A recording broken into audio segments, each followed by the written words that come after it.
तो dear student, आज basic electrical का जो है एक लेक्चर बताने जा रहा हूँ जिसमें मैं नोडल एनालिसिस के बारे में डिस्कस करूँगा। तो नोडल एनालिसिस में पहले ये नोड क्या होता है मैंने बता चुका हूँ। नोड क्या था? नोड एक पॉइंट है जहाँ पे दो या दो से ज़्यादा एलिमेंट कनेक्टेड रहता था, ठीक है। और जंक्शन से एक पॉइंट है जहाँ पे तीन या तीन से ज़्यादा एलिमेंट कनेक्टेड था। नहीं तो चलो नोडल एनालिसिस के बारे में पढ़े। सपोज करो कि एक ये बैटरी है E1, ये रेजिस्टेंस R1, ये रेजिस्टेंस है हमारा R2, ओके। एक रेजिस्टेंस है हमारा R3 और ये वोल्टेज है यहाँ पे E2, ठीक है। ये क्वेश्चन है। हमारा एम क्या है कि इस सर्किट में क्या करना है, करंट निकालना है और नोड वोल्टेज हमें पता करना है, ठीक है। कैसे सॉल्व करेंगे इस पर? तो सबसे पहला काम करेंगे कि नोडिंग करेंगे हम, है ना। तो जैसे ये इस पॉइंट को मैंने क्या लिख दिया ए, अभी पॉइंट क्या हो जाएगा बी, ये पूरा पूरा पॉइंट बी रहेगा, इसके बाद क्या हो जाएगा सी और ये डी, ठीक है। तो इसमें नोड कितना हो गया? टोटल नोड क्या हो गया? 4, ठीक है। अब इस 4 में से क्या करेंगे, जो एक नोड होगा उसको क्या करेंगे, रिफरेंस मान लेंगे, है ना। जिसका वोल्टेज क्या होगा, उस वोल्टेज इज 0 एज्यूम कर लेंगे हम, ठीक है। अगर वो ग्राउंड रहेगा या कॉमन रहेगा एज्यूम कर लेंगे, ठीक है। नहीं तो इस सर्किट में 4 नोड है जिसमें से एक को मैंने क्या किया, रेफरेंस नोड मान लिया, जिसका वोल्टेज हमने 0 एज्यूम कर लिया। अब बच गए 3 नोड। अब इस 3 में से जो कुछ नोड होगा क्या होगा, वो डिपेंडेंट नोड होगा, डिपेंडेंट, और कुछ नोड क्या हो जाएगा, इंडिपेंडेंट नोड होगा। अब डिपेंडेंट नोड किसको बोलेंगे, जिसका वोल्टेज हमें पता होगा, है ना। उस voltage is known with respect to reference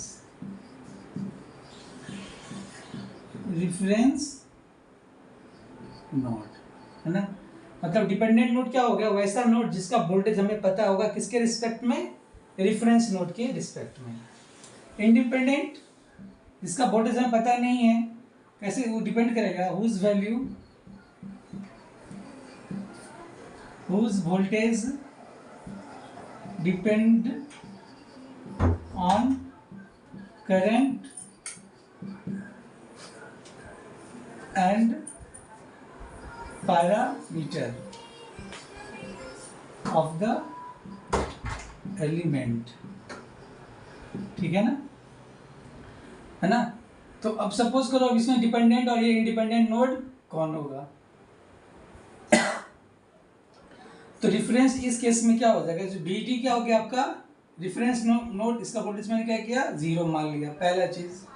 दूसरा, अब दूसरा नोड क्या कौन सा नोड बच गया हमारा, A, B और C, ठीक है ना। तो हमें करना है कि D से A पे जाना है। तो कैसे लिखोगे, यहाँ पे D से A पे जाना है तो BD, और ये माइनस से प्लस जा रहा है तो ये क्या हो गया plus E1 is equal to BA, एक इक्वेशन ये लिखोगे, ठीक है। फिर डी से हमें क्या करने जाना है, सी पे, हर एक नोड पे जाना है। तो आप क्या किए, डी से क्या चले, ए पे चले गए, और फिर डी से क्या करना है, सी पे जाना है। तो कैसे लिखोगे, बी डी, ये फिर माइनस से प्लस जा रहे हैं तो क्या होगा plus E2 is equal to VC, clear. और एक तीसरा क्या होगा, फिर हमें अब डी से फिर बी पे जाना है। तो दो तरीका है, डी से अब सी से फिर बी पे जाइए, या डी से ए होते हुए फिर बी पे जाइए, या नहीं तो आप डी से डायरेक्ट बी पे जाइए। तो इसमें जो है ये जो D है ना, मतलब ये जो D से B पे जाएंगे तो क्या करेगा, इसमें जो है वोल्टेज जो है BD, ठीक है। मान लो कि करंट अगर इस तरह आ रहा है तो अब क्या होगा, ये प्लस I2 इंटू मान लो करंट I है तो क्या लिखोगे, IR2 is equal to BB। नहीं, अब सब में BD को 0 पुट कर दो आप तो क्या हो जाएगा 0 plus E1 is equal to VA 0 plus E2 is equal to BC और 0 plus R2 is equal to BB। तो आप क्या देख रहे हो, इसमें जो BA का वैल्यू क्या हो गया, ये E1 के बराबर, इसमें BC का वैल्यू E2 के बराबर और BB का वैल्यू क्या हो जाएगा I इंटू R2। तो इस चीज़ में क्या देख रहे हो कि हमें A और C का वैल्यू पता हो गया। इसका मतलब ये A और C क्या हो गया, ये डिपेंडेंट नोड हो गया। और B का वैल्यू BB वैल्यू पता जब तक नहीं होगा कि जब तक हमें करंट का वैल्यू नहीं पता। R2 तो पता है लेकिन करंट पता नहीं है ना। इसका मतलब ये जो B है हमारा वो कौन सा नोड होगा, वो इंडिपेंडेंट नोड होगा। तो मैं यहाँ पे लिख देता हूँ कि जो डिपेंडेंट नोड हो गया हमारा, डिपेंडेंट, चलो यहाँ पे मैं लिख दूँगा, क्लियर। तो नोड आपका क्या क्या हो गया, 3 नोड हो गया। नोड क्या क्या हो गया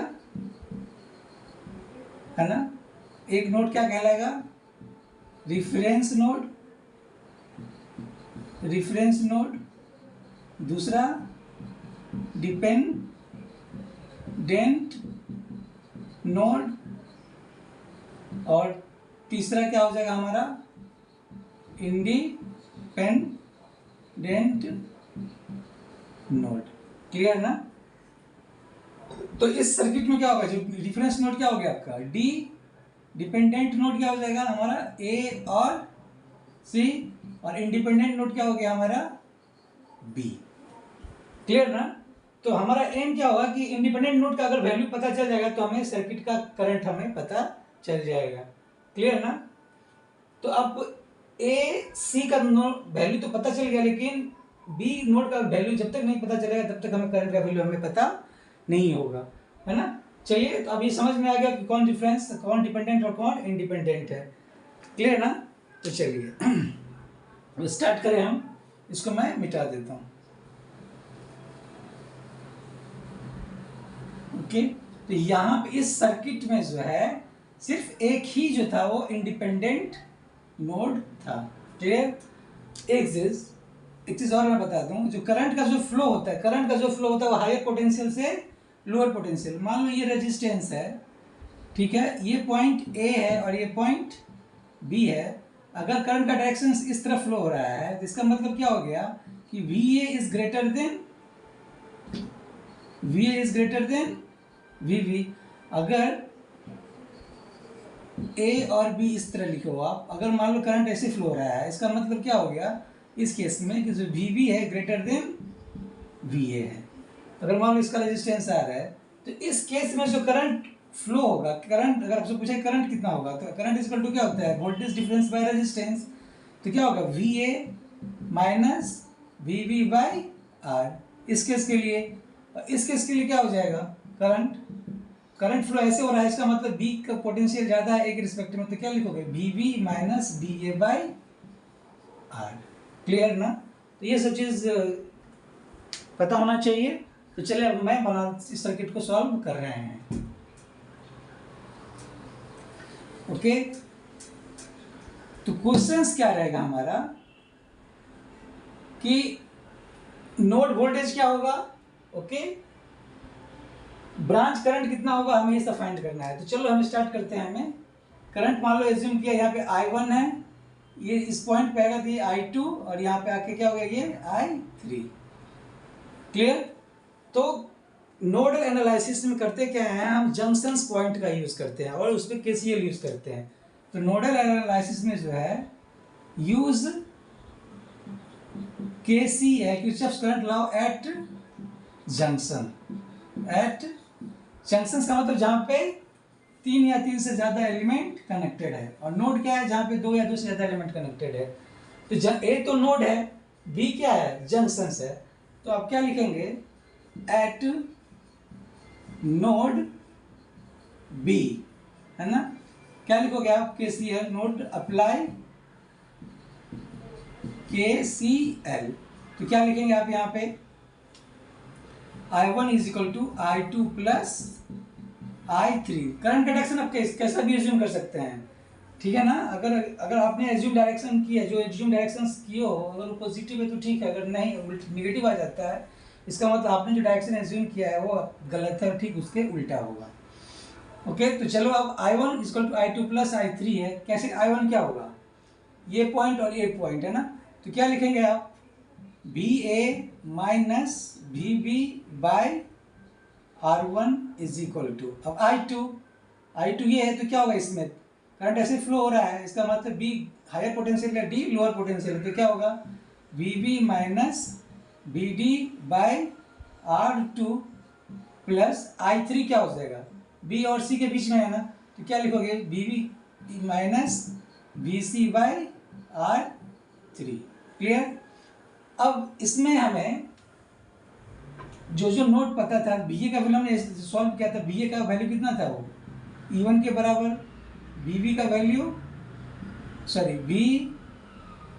BC का वैल्यू कितना आया था E2, और BD को आपने क्या किया था, रेफरेंस माना था 0, तो क्या लिखेंगे आप यहाँ पे E1 minus BB by R1 is equal to BB minus 0 by R2 plus BB minus BC कितना है E2 बाय R3।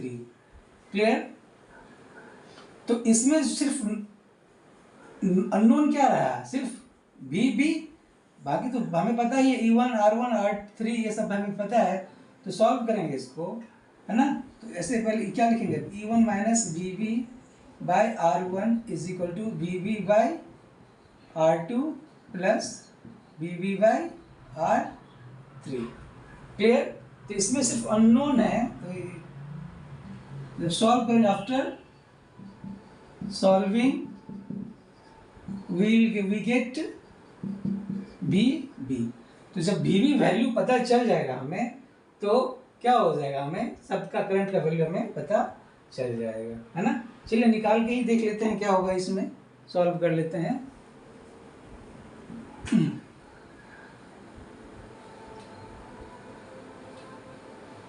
तो अब बताओ, अच्छा इसको इस तरह भी लिख सकते हैं, E1 by R1 minus BB by R1 equal to BB by R2 plus BB by R3।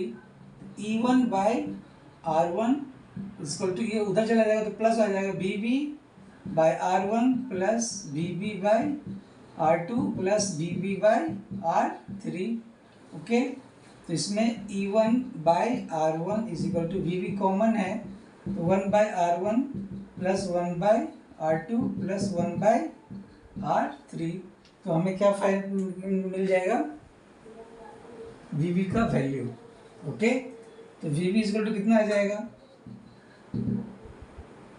E1 by R1 into 1 by R1 plus 1 by R2 plus 1 by R3।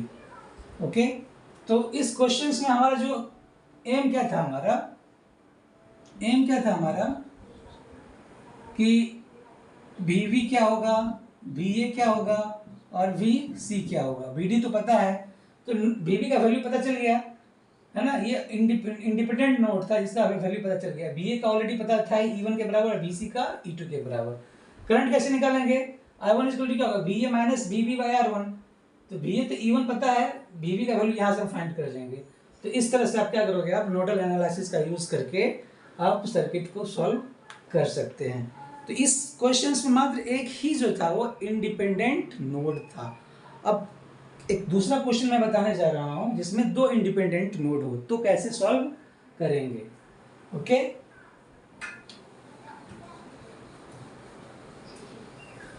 Suppose करो कि केस टू में, उसमें लिखना भूल गया था, two independent for 2 independent node, है ना। चलिए क्वेश्चन बनाते हैं। ये मान लो ये E1 है, R1 R2 E3 R3 R4 R5 ये अच्छा E3 लिख लिया ना, ये हमारा E3 है, सॉरी ये E2। ओके, ये इस क्वेश्चंस को सॉल्व करना है हमारा। तो गिवन क्या है इसमें, गिवन क्या क्या दिया हुआ है, E1 E2 R1 E3 भी दिया हुआ है, R1 R2 R3 R4 R5, बस यही चीज़ दिया हुआ है इस क्वेश्चंस में। तो हमारा आपसे क्वेश्चन है कि हर एक नोड वोल्टेज निकालने के लिए बोल रहा है और हर एक ब्रांच में कितना करंट फ्लो हो रहा है, तो कैसे सॉल्व करेंगे हम, है ना। तो सबसे पहले क्या पता करेंगे, नोड कितना नोड है इसमें। तो क्या लिखा मैंने यहाँ पे, ए ये क्या हो जाएगा, बी ये पॉइंट, सी ये, डी ये, ई और ये एफ, है ना। ये सारा का सारा पॉइंट क्या हो गया, एफ। ओके, तो टोटल नोड कितना हो गया इसमें, 1 2 3 4 5 6, तो टोटल नोड कितना हो गया, टोटल नोड 6 है। अब इस 6 में से क्या करेंगे हम, 1 को क्या करेंगे हम, रिफरेंस नोड लिखेंगे, ठीक है ना। तो हमने एज्यूम कर लिया एफ क्या है, रिफरेंस नोड है, जिसका वोल्टेज क्या हो गया, वो 0 आ गया। अब बच गए कितने, 5। अब इस 5 में से हमें पता करना है कि कितने डिपेंडेंट है और कितने इंडिपेंडेंट है ना। तो यहाँ पे मैंने लिखा डिपेंडेंट, डिपेंडेंट और इंडिपेंडेंट। डिपेंडेंट और इंडिपेंडेंट का मतलब क्या हो गया कि हमें रेफरेंस पॉइंट से उस पॉइंट पे जाना है ना। तो अब सपोज करो हमें एफ से, एक एफ हो गया ना, तो जो नोड है इसमें क्या क्या हो गया, नोड जो हो गया आपका क्या हो गया, A B C D E और एफ, ये नोड है, ये आपका रेफरेंस नोड हो गया ना। तो हमें करना है कि एफ से ए पे जाना है, जो भी करना है हमें फाइंड करना है, एफ से ए, एफ से बी, एफ से सी, इस तरह हमें पता कर सकते हैं कि वो डिफरेंस है या डिपेंडेंट है या इंडिपेंडेंट है। तो एफ से कहाँ जाना है, ए पे, तो आप क्या लिखोगे, वी एफ माइनस से प्लस जा रहे हैं तो क्या हो जाएगा, plus E1 is equal to V A. Clear, तो वी एफ को क्या लिखिए, 0 plus E1 is equal to V A. तो हमें वी ए का वैल्यू पता चल गया, E1, क्योंकि E1 दिया हुआ है, ठीक है। नेक्स्ट, फिर हमें क्या करना है, एफ से ई पे जाना है, तो क्या लिखोगे आप, वी एफ माइनस से प्लस जा रहे हो तो plus E2 is equal to V E, V F 0 plus E2 is equal to V E, तो वी ई कितना हो गया, वो E2 के बराबर हो गया। नहीं, अब हमें B से D पे, यहाँ पे D पे निकालना है। तो अब ये जान लो कि F से D पे जाना है, तो इसमें तो सिर्फ रेजिस्टेंस है, ये वोल्टेज जब तक नहीं पता होगा जब तक इसमें करंट पता ना हो। क्लियर ना, चाहे हमें ऐसे B से इस तरह इस 3D पे जाएंगे, ये तो पता है, लेकिन इसमें जब तक करंट का वैल्यू पता नहीं होगा तब तक हमें D का ये मतलब VD पता नहीं होगा। इसका मतलब क्या हो गया कि A जो था आपका और ये E, ये दोनों क्या हो गया, डिपेंडेंट, और D क्या हो जाएगा, चलिए यहाँ पे मैं लिख देता हूँ, डिपेंडेंट नोड क्या क्या हो गया आपका, A और E। अब इंडिपेंडेंट नोड D हो गया।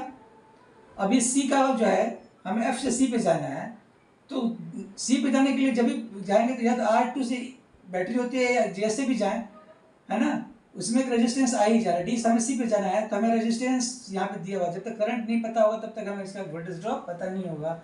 मतलब डी हो गया, सी हो गया और बी, है ना, बी भी क्या हो गया हमारा, इंडिपेंडेंट नोड हो गया।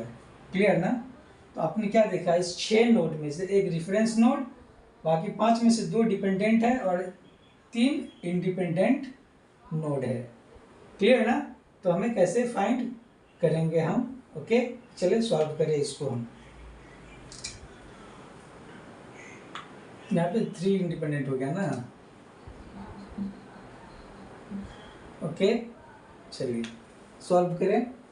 तो मैं क्या क्या पता चल गया, मैं लिख देता हूँ।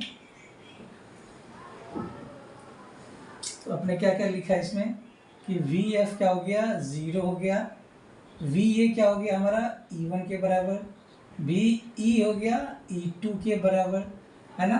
अच्छा एक और चीज़ बताओ हमें कि सी और बी के रिलेशन क्या होगा। बी, ये मान लो हमें सी से क्या जाना है, बी पे जाना है, तो क्या लिखेंगे आप, या बी से सी पे जाना है तो आप क्या लिखेंगे यहाँ पे, वी वी बी बी, और ये क्या हो गया minus E3 is equal to B सी।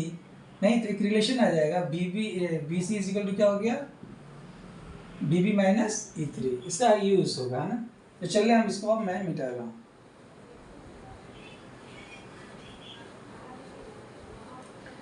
अब हमें क्या करना है, नोडल एनालिसिस के लिए जंक्शंस पकड़ना है। जंक्शंस मतलब जहाँ पे 3 या 3 से ज़्यादा एलिमेंट कनेक्टेड है।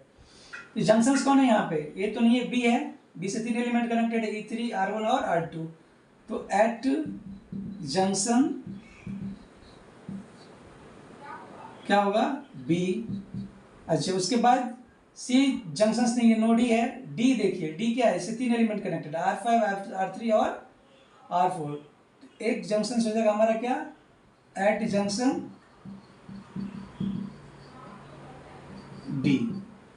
ओके, अब आप कोई डायरेक्शन रिज्यूम कर लीजिए, जैसे करना, मान लीजिए इससे करंट निकला I1, ठीक है,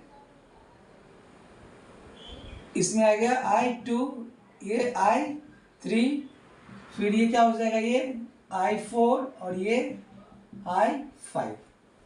क्लियर। तो एट जंक्शन बी पे क्या लिखोगे आप, I1 is equal to I2 plus I3, और एट जंक्शन डी पे क्या लिखेंगे आप, I3 is equal to I4 plus I5, है ना। तो अब बताओ I1 इज इक्वल टू क्या हो गया, I1 यानी फ्लोर है ना, तो क्या किसका पोटेंशियल ज़्यादा है, ए का।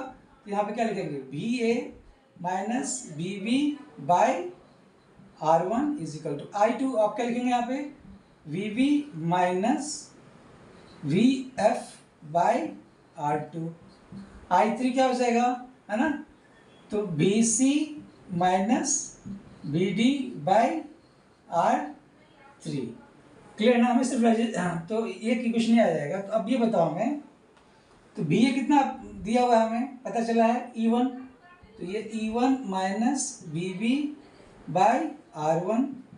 ओके, वी एफ कितना था, 0 बाई R2 प्लस वी सी को आप वी वी के टर्म में लिखेंगे तो क्या लिखेंगे आप, V V minus E3 minus B D by R3। तो इसमें जो अननोन है सिर्फ क्या है, वी वी और वी टी। क्लियर है ना। चलिए अब इसमें आ जाओ, एट जंक्शंस डी पे आ जाए, इस पे क्या लिखेंगे आप, I3, यही है ना I3, इसमें फिर वही लिखेंगे V C minus B D by R3, B C minus B D by R3 equal to I4 क्या हो जाएगा, V D minus V F by R4 plus I5 क्या हो जाएगा, V D minus V E by R5। अब B C को आप इस तरह लिख देंगे, क्या लिखेंगे आप, V V minus E3 minus B D by R3 is equal to B D minus V F कितना हो गया, 0 by R4 plus B D minus B कितना है, वो E2 के बराबर है, E2 बाई R5।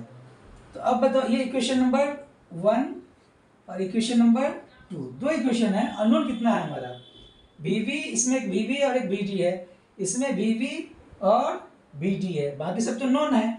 तो दो अननोन है, दो इक्वेशन है, तो सॉल्व करके क्या करेंगे, सॉल्विंग, है ना,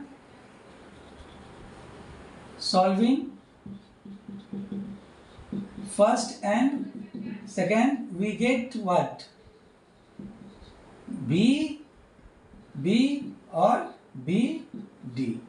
ओके, और बी बी और बी डी पता चल जाएगा तो आपको बी से भी पता चल जाएगा। बी से कितना निकाला था, अभी मैंने जो लिखा था, क्या लिखा था, B B minus E3 is equal to B सी।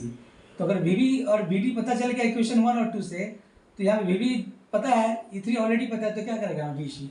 इसमें जो 3 इंडिपेंडेंट नोड था हमें उसका वैल्यू हमें फाइंड हो जाएगा। जब ये नोड वोल्टेज पता चल जाएगा तो हमें सबका करंट वैल्यू हमें पता चल जाएगा। ठीक है ना। ओके, आशा करते हैं समझ में आ गया होगा। अच्छा, एक चीज़ और चीज़ मैं बता दूं आपको कि जो रेजिस्टेंस का जो उल्टा होता है वो कंडक्टेंस होता है। कंडक्टेंस को हम G से लिखते हैं। तो इस इक्वेशन को आप ऐसे भी लिख सकते हो, क्या, E1 minus B B into Z1 B B into Z2 plus B B minus, चलिए इसको रहने देते हैं, नेक्स्ट क्लास में मैं इसको ये डिस्कस कर दूंगा। ओके, ऐसा करते हैं, ये समझ में आया होगा आप लोगों को, है ना। नेक्स्ट क्लास में मैं इसका जो है न्यूमेरिकल हम बताएंगे, है ना। नहीं तो मैं बता ही देता हूँ इसका कैसे लिखेंगे।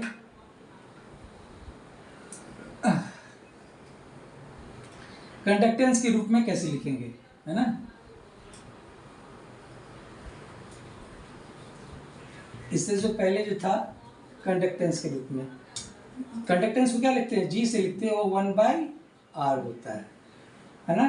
तो इससे पहले जो क्वेश्चन था हमारा क्या था, ये E1 R1 R2 R3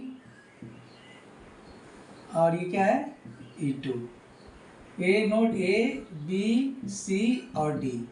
हमने करंट लिखा था I1 I2 और I3।